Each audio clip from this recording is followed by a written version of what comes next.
Le Christ est ressuscité, chers amis. Bonjour. C'est dans la joie qu'aujourd'hui de nouveau, je viens à vous pour que nous prions ensemble avec la parole de Dieu. Ici, c'est merveilleux. Nous sommes toujours à l'île Maurice. Et là, actuellement, je suis dans l'aventure du sucre. En fait, c'est une vieille usine de fabrique de sucre où il vous montre comment on produisait le sucre, le rhum. Donc, et à la fin, une bonne dégustation aussi. Et là, nous sommes ici aujourd'hui pour découvrir cette richesse de ce pays. Parce que ici, on cultive beaucoup de canne à sucre et ça fait partie de l'économie et qui entre pour le pays. Et alors, dans cette atmosphère, avec tous ces instruments, ces emplacements, la belle nature de l'île Maurice, nous allons proclamer la parole de Dieu afin que Jésus vienne régner dans nos cœurs et aussi sur ce pays et de partout là où vous êtes, que le Seigneur vienne régner. Donc, nous serons en Luc 11 et le psaume 57. Je t'invite à préparer les passages.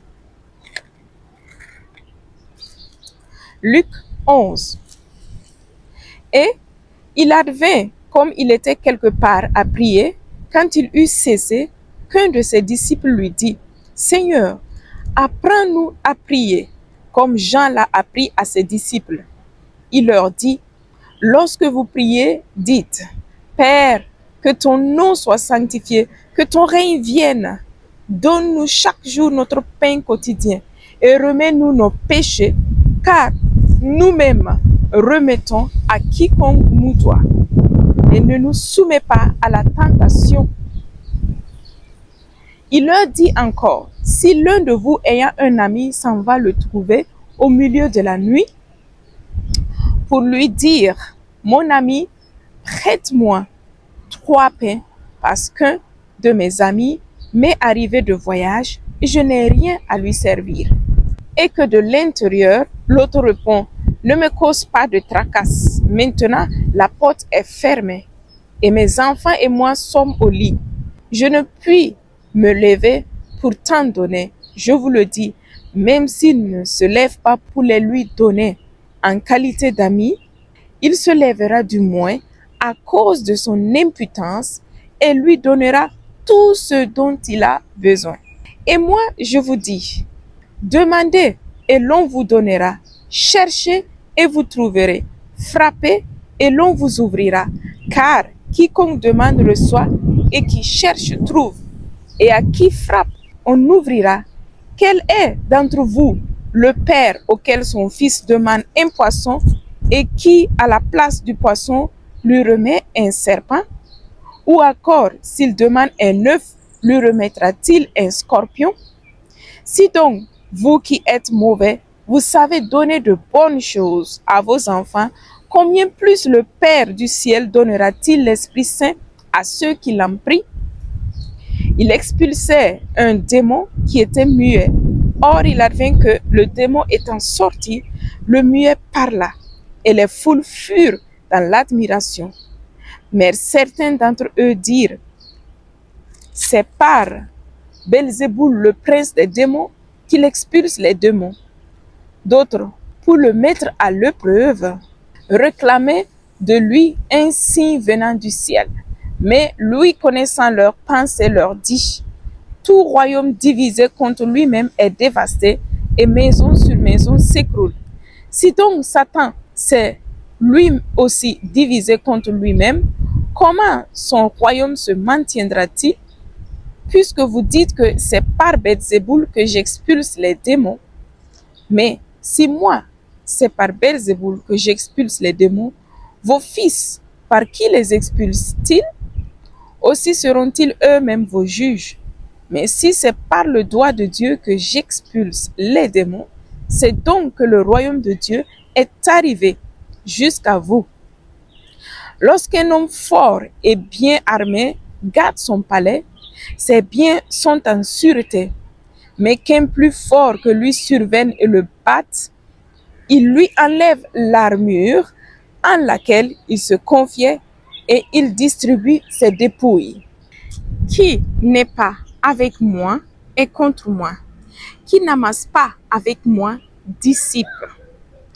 Lorsque l'esprit impur est sorti de l'homme, il erre par des lieux arides en quête de repos. N'en trouvant pas, il dit, je vais retourner dans ma demeure d'où je suis sorti.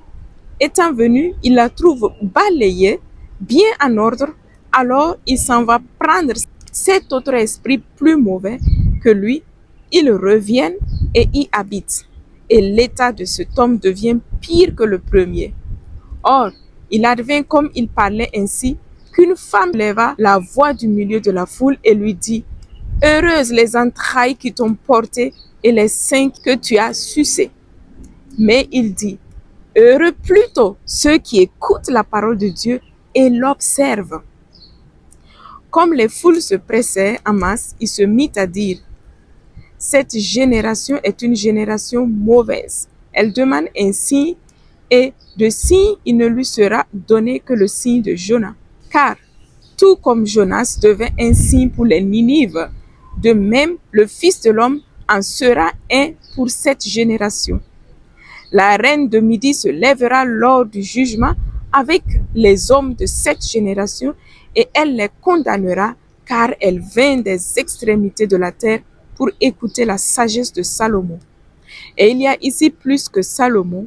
Les hommes de Ninive se dresseront lors du jugement avec cette génération et ils la condamneront car ils se repentirent à la proclamation de Jonas. Et il y a ici plus que Jonas. Personne, après avoir allumé une lampe, ne la met en quelques endroits cachés ou sous le boisseau, mais bien sur le lampadaire pour que ceux qui pénètrent voient la clarté. La lampe du corps, c'est ton œil. Lorsque ton œil est sain, ton corps tout entier aussi est lumineux. Mais dès qu'il est malade, ton corps aussi est ténébreux. Vois donc si la lumière qui est en toi n'est pas ténèbre.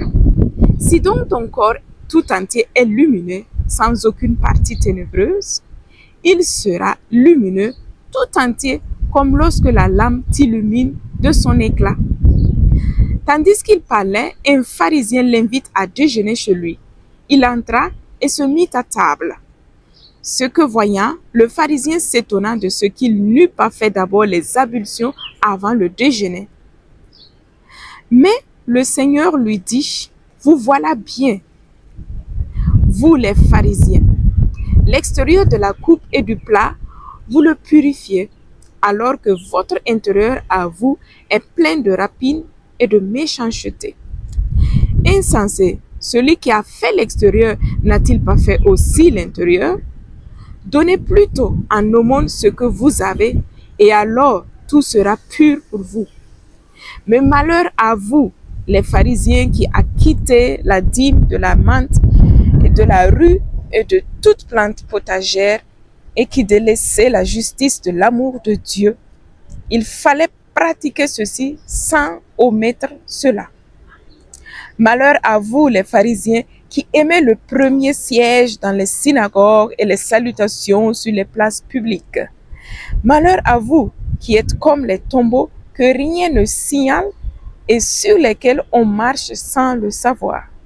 Prenant alors la parole, un des légistes lui dit, « Maître, en parlant ainsi, tu nous outrages, nous aussi. » Alors il dit, « À vous aussi les légistes, malheur, parce que vous chargez les gens de fardeaux impossibles à porter et vous-même ne touchez pas à ces fardeaux d'un seul de vos doigts.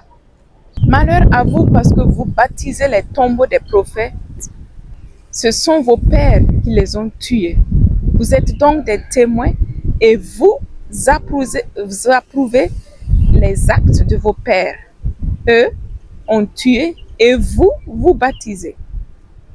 Et voilà pourquoi la sagesse de Dieu a dit, je leur enverrai des prophètes et des apôtres. Ils en tueront et pourchasseront afin qu'il soit demandé compte à cette génération du sang de tous les prophètes qui a été répandu depuis la fondation du monde. Depuis le sang d'Abel jusqu'au sang de Zacharie qui périt entre l'autel et le temple, oui, je vous le dis, il en sera demandé compte à cette génération. Malheur à vous les légistes, parce que vous avez enlevé la clé de la science. Vous-même n'êtes pas entrés, et ceux qui voulaient entrer, vous les en avez empêchés. Quand il fut sorti de là, les scribes et les pharisiens se mirent à lui en vouloir terriblement et à le faire parler sur une foule de choses, lui tendant des sièges pour surprendre de sa bouche quelques paroles. Amen. Merci Seigneur pour ta parole merveilleuse. Ta parole est merveilleuse, Seigneur. Ta parole est source de vie pour ma vie. Seigneur, c'est toi qui remplis mon cœur avec ta parole. Et je viens à toi aujourd'hui pour te célébrer car tu es ma joie de vivre. Tu es celui en qui je mets mon espérance et ma force. Seigneur, avec toi, je ne crains rien. Et le verset qui m'a touché tout de suite, c'est ce verset. Le verset 8.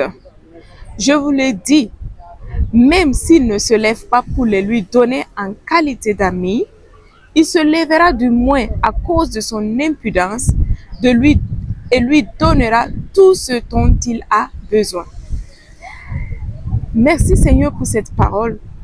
À travers cette parole, Seigneur, tu m'invites à être persévérante. Être persévérante dans la demande. Tu nous dis, cherchez et vous trouverez, frappez et l'on vous ouvrira. Donne-moi d'être persévérante, Seigneur Jésus, lorsque je viens à toi. Je veux me confier à toi, Seigneur. Je veux vraiment que toi, tu te manifestes dans ma vie tous les jours. Donne-moi la persévérance, la force de te chercher tous les jours, Seigneur. Je veux te chercher de tout mon cœur à travers ta parole. À travers ce verset, tu dis, au moins s'il ne se lèvera pas par qualité, il se lèvera parce qu'il insiste de lui demander. Donne-moi d'être persévérante tous les jours, d'insister, de te chercher de tout mon cœur. Car c'est toi la source de ma vie. C'est toi et toi seul en qui je mets ma confiance.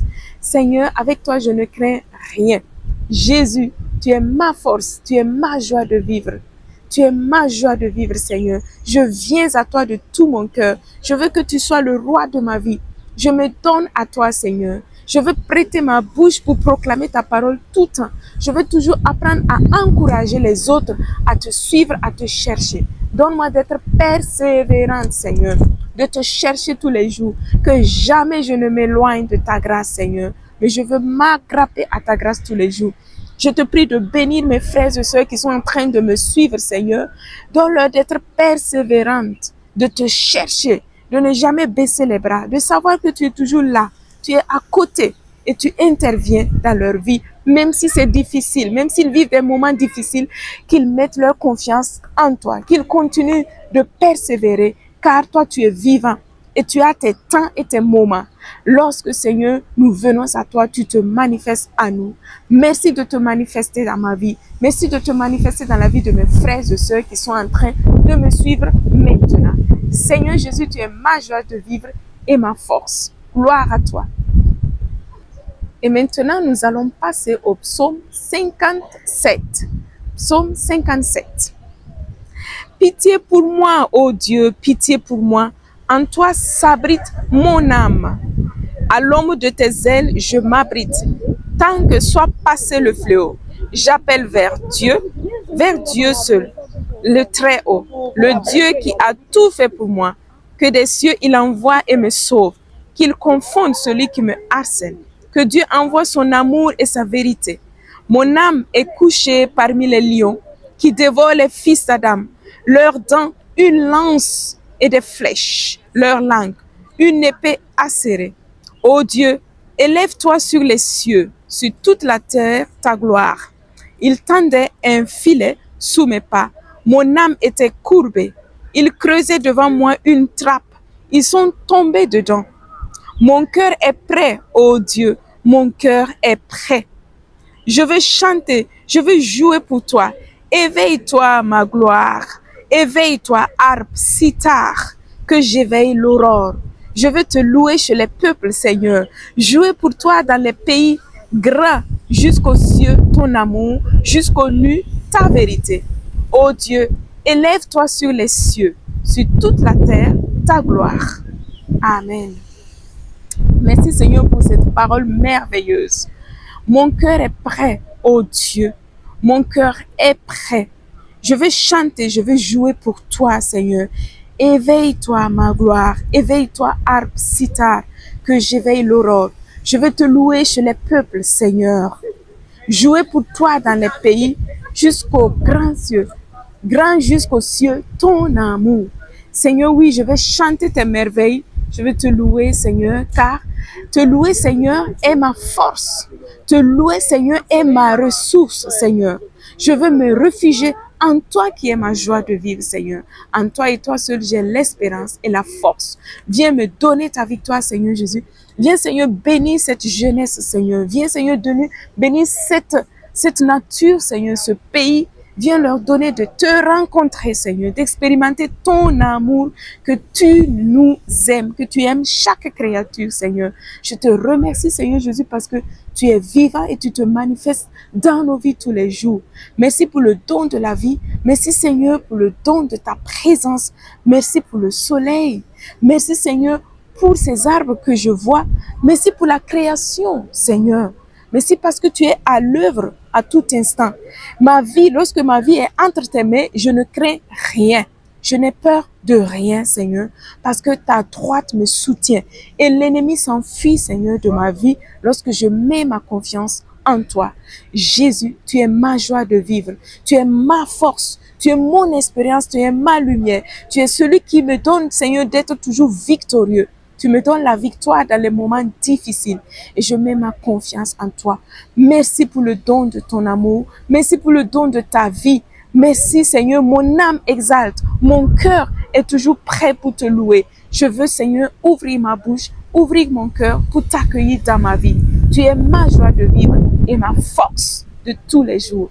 Merci, Seigneur, pour cette opportunité encore aujourd'hui de t'avoir rencontré à travers ta parole. Merci, Seigneur. Gloire à toi. Et maintenant, mon frère et ma soeur, tu peux prier, toi aussi, avec le verset qui t'a touché de plus, comme tu m'as vu prier maintenant. Et que le Seigneur vienne te bénir depuis ta maison, là où tu es. Que la bénédiction du Seigneur descende en abondance dans ta vie, dans ta famille, dans ton lieu de travail, dans tout ce que tu vives, que tu puisses expérimenter que Dieu t'aime et qu'il est avec toi et qu'il intervient dans ta vie. Amen. Merci, au revoir et à la prochaine. Salutations depuis l'île Maurice. Et maintenant, je vais vous faire voir un petit peu la nature ici. C'est l'aventure du sucre, on appelle.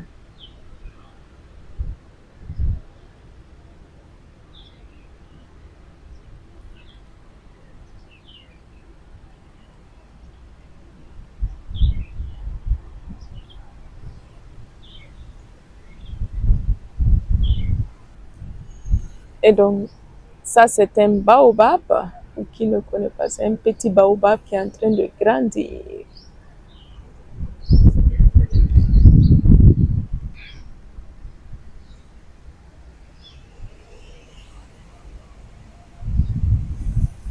La nature est très très belle.